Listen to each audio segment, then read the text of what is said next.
तो गाइज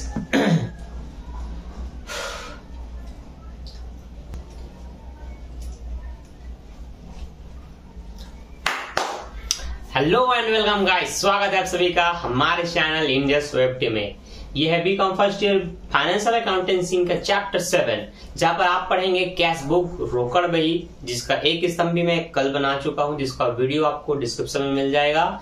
आज हम पढ़ेंगे द्विस्तंभी, जहां पर आपको रोकड़ के साथ बट्टा बनाना है। द्विस्तंभी 2-3 प्रकार के हो सकते हैं, एक रोकड़ बट्टा, एक बैंक बट्टा, एक रोकड़ बैंक। तो द्विस्तंभी के बहुत सारे 3 कैटेगरी में प्रश्न हो सकते हैं। आपको पूरा प्रश्न ध्यान से देखना है कि बैंक ज्यादा है या रोकड़ बट्टा है या बैंक रोकड़ है। उसके हिसाब से आपको कॉलम बनाना है। बताएगा नहीं, सिर्फ द्विस्तंभी बोलेगा या 2 खाने वाली रोकड़ बही बोलेगा, ठीक है। तो प्रश्न पढ़ करके बनाना है और ध्यान रखना है हर प्रश्न को, ठीक। चलिए अब एक एक करके जब प्रश्न देखेंगे तो आपको मैं समझाते जाऊंगा। तो सबसे पहला जो तीसरा नंबर का क्वेश्चन है, 2 खाने वाली रोकड़ बही, वहां पर सिर्फ बट्टा रोकड़ बट्टा दिया हुआ है, तो हम समझ गए कि इसमें जो कॉलम बनेगा वो बट्टा और रोकड़ का बनेगा। अब जो बच्चे नए हैं, जिनको नहीं पता होगा कि रोकड़ बही में क्या लिखते हैं और कैसे कॉलम बनाते हैं, तो बस 2 बातें ध्यान में रखो, सुनो ध्यान से। रोकड़ बही मतलब नगद बही। यहाँ पर उन्हीं लेन देन को लिखेंगे जिसका संबंध नगद लेन देन से है। जो उधार होता है उसको नहीं लिखना है। आई बात समझ? ओके, तो क्या लिखना है और क्या नहीं लिखना है तो पता चला। आप समझते हैं कॉलम को। कॉलम होता है दिनांक विवरण, खाता पृष्ठ संख्या, बट्टा राशि।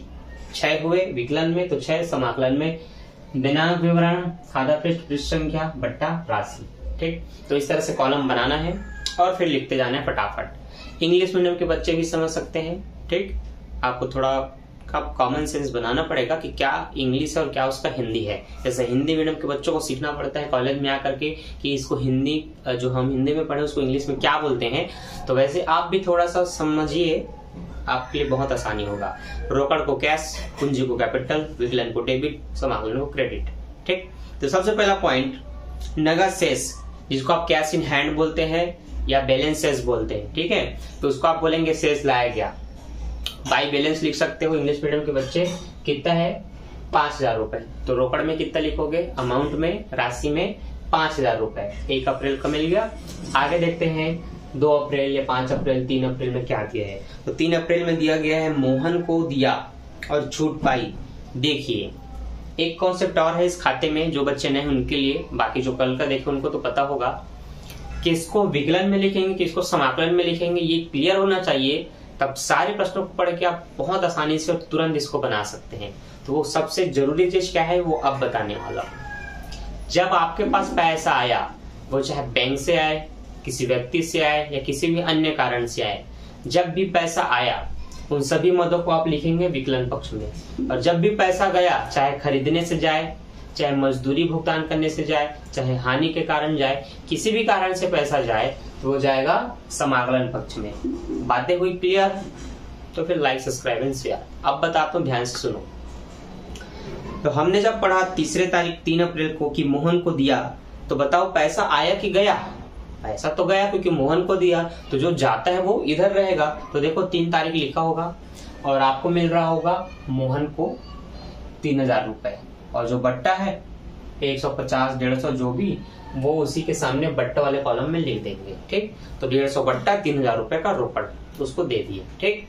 आगे है आपका नगद बिक्री। नगद बिक्री है 40,000 का। बिक्री करने से जब आप कोई भी चीज बेचोगे तो आपके पास क्या आएगा? ऑब्वियसली पैसा आएगा। क्या आएगा? पैसा। तो जब पैसा आया, रीजन जो भी हो, पैसा आया तो किधर लिखना है? विकलन तरफ, ठीक। इसलिए विकलन में लिखा हमने 5 तारीख विक्रय से 40,000 रुपए। समझ आया? इंग्लिश मीडियम के बच्चे 2 सेल्स लिखोगे, अमाउंट लिखोगे, खत्म, ठीक। आगे बढ़ते हैं। बुक निकाल करके बैठिए, अगर आपके पास बुक है तो, नहीं है तो जब मैं पढ़ते जा रहा हूं उसको नोट करते जाओ। अगला पॉइंट है आपका 6 नंबर में, मोहन से पाया और उसे छूट दिया। तो 8000 पाया, 100 रुपए का छूट, मोहन से पाया। अब अगला है मोहन से मिला पैसा, लिखो 8000 रुपए और बट्टा उसके सामने लिखो 100 रुपए। बस पैसा मिल रहा है, इधर आएगा, जा रहा है तो उधर जाएगा। अगला देखते हैं, नगद क्रय किया। नगद खरीदने से पैसा जाता है, माल आता है लेकिन पैसा तो जाता है, तो गया तो उधर लिखोगे। तो हमने लिखा क्रय खाता को 6000 रुपए राशि में। ठीक, अगला मोहनलाल को दिया, पैसा तो गया मोहनलाल के पास, हमारे पास तो नहीं है, तो मोहनलाल को 9000 रुपए बट्टा 100 रुपए। ठीक, फर्नीचर खरीदा तब भी पैसा गया, तो लिखो फर्नीचर खाता 5000 रुपए, इधर ही आएगा क्योंकि पैसा गया। ठीक, सोहन एंड सन्स को दिए तो उसमें भी पैसा गया, तो लिखो सोहन एंड सन्स, लिख दो 9000 रुपए राशि वाले कॉलम में। आगे बढ़ते हैं, अगला है हमारा मोहन से नगद खरीदा, खरीदा पैसा तो गया, वो भी इधर आएगा, लिखो क्रय खाता 4000 रुपए, तारीख डाल देना। अगला मेवालाल से प्राप्त छूट दी, अब देखो 20 तारीख में पैसा मिल रहा है, हमने लिखा मेवालाल 20 तारीख मिल रहा है ना, तो इधर आएगा पैसा आ रहा है, तो मेवालाल लिखा 3000 रुपए लिखा, 20 रुपए बट्टा लिखा। ठीक, अब है कार्यालय में दिए 1000 रुपए, तो खर्च है, मैंने बोला जो भी मदद से पैसा जाए वो इधर, तो खर्च है कार्यालय में 1000 रुपए, बस हो गया खत्म। समझ आया? हो गया। तो अब ऐसे जितने भी प्रश्न हो, चाहे 50 पॉइंट में प्रश्न हो, बस एक ही कॉन्सेप्ट ध्यान में रखो, क्या ऐसे मदे हैं जो मिलने वाला है जिसमें पैसा मिलेगा। सारे प्रश्नों को पढ़ो, पॉइंट करते जाओ, बस उसको जिसमें पैसा मिला। तो देखो सबसे पहला पॉइंट नगद शेष, रोकड़ शेष, बैंक शेष जब भी हो, ये आपका समाकलन में आता है। ठीक, तो तुरंत बनाने का एक तरीका बता रहा हूँ। जब ये आपको कंफर्म हो गया कि जब भी पैसा है जिस भी कारण से आपको विकलन में लिखना है, बाकी सब समाकलन में रहेगा, तो उनको तुरंत पॉइंट कर लो, हाईलाइट कर लो, छांट के तुरंत लिख दो, बाकी सबको उठा के यहाँ फेंक दो, तुरंत आपका आंसर आएगा, तुरंत। बस एक बात ये भी ध्यान रखना, जो सबसे पहले बताया था, उधार की एंट्री नहीं होती, उसको छोड़ देना। ठीक, चलो पहला तारीख नगद शेष, ये आएगा इस तरफ जो कि आया है। अगला है नगद बिक्री 5 तारीख को, वो भी आया है, इधर ही आएगा। ठीक, मैं हाईलाइट करते जा रहा हूँ। उसके बाद है अशोक से पाया, तो अशोक से वो इधर आएगा। ठीक है, फिर किससे, मेवालाल से, तो मेवालाल को लिख दिए, हो गया ना, इतना ही तो था। इसका मतलब अब जो प्रश्न में जो भी दिया है, जो भी, वो सब आएगा इधर।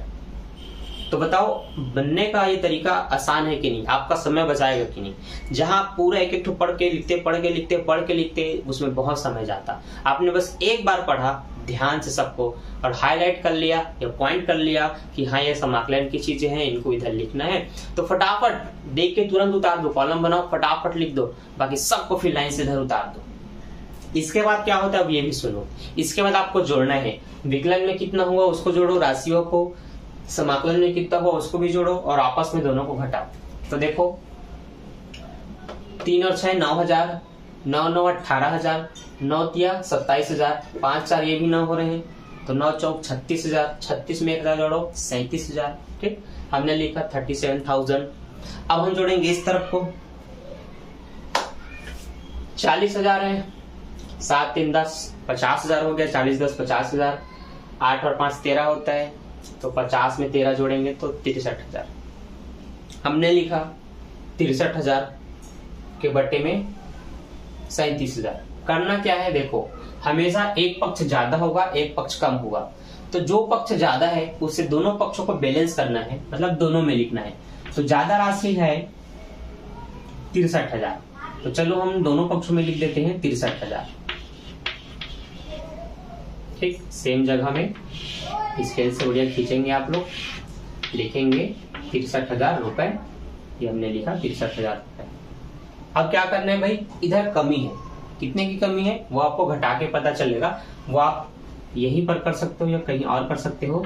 तो 63000 में अगर आप 37000 को घटाते हैं तो आपको पता चलेगा 26000 की कमी है। उस कमी को आप बोलेंगे शेष ले गए, क्या कहेंगे, शेष ले गए, लिखेंगे इस तरह से 26000 रुपए, और जो शेष है उसी को अगले साल शेष लाया गया बोलते हैं। तारीख आपकी 24 से खत्म है, अब अगला 1 तारीख मतलब 1 अप्रैल के बाद मई आता है, आप लिख सकते हैं 1 मई। अच्छा, मई को अंदर में लिखना था, शेष लाया गया, क्या लिखेंगे आप, शेष लाया गया 26000 रुपए। ये इस तरह से पूरा लाइन खींच के इसको बंद कर देंगे। बस यही आपको काम करना है रोकड़ बही के समस्त प्रश्नों में। समझ आया? तो ट्रिक से फटाफट लिख लेना है, बेसिक से 2 बार 3 बार आपको जोड़ के देखना है ताकि गलती एक भी जगह ना हो। जोड़ लिए, फिर दोनों पक्षों को आप घटाओ। घटाने के बाद जो आया तो वो जो अमाउंट है उसको उस तरफ लिखना जिस तरफ कमी हो। देखो ये पूरा 63,000 है, अगर मैं इस 26 को इधर लिख दूं तो और बढ़ जाएगा, 63 से 96 97 98 99 बढ़ जाएगा, लेकिन मेन तो है 63,000, तो दोनों में 63 लिखे, इसका मतलब वो 63 ही होने चाहिए। तो जो कमी है वो कमी राशि में लिखा जाएगा। तो जहाँ 37 था वहां 26 को आप लिखेंगे। अगर कमी इस तरफ होता तो हम इधर लिखते, कमी उस तरफ है तो हमने उधर लिखा। बात आई समझ? ठीक, तो वीडियो अच्छा लगता है तो कमेंट करके बताएं कि हाँ आपका समझाना समझ में आ रहा है या हमें बहुत अच्छा लगा, हमारे डाउट क्लियर हुए, और अपने दोस्तों के साथ शेयर जरूर करें। ठीक है, मैं मिलता हूँ नेक्स्ट वीडियो में नेक्स्ट टॉपिक के साथ। अभी के लिए बाय। हाँ, एक बात ध्यान से सुन लीजिए, बता देता हूँ। अगर आप बिलासपुर में रहते हैं और अगर आप मेरे से पर्सनल ट्यूशन लेना चाहते हैं तो फिर मुझे कॉन्टेक्ट कर सकते हैं 6261618289 पर। ठीक है, तो अभी के लिए bye. Thanks for watching. Don't forget like share and subscribe. Bye bye.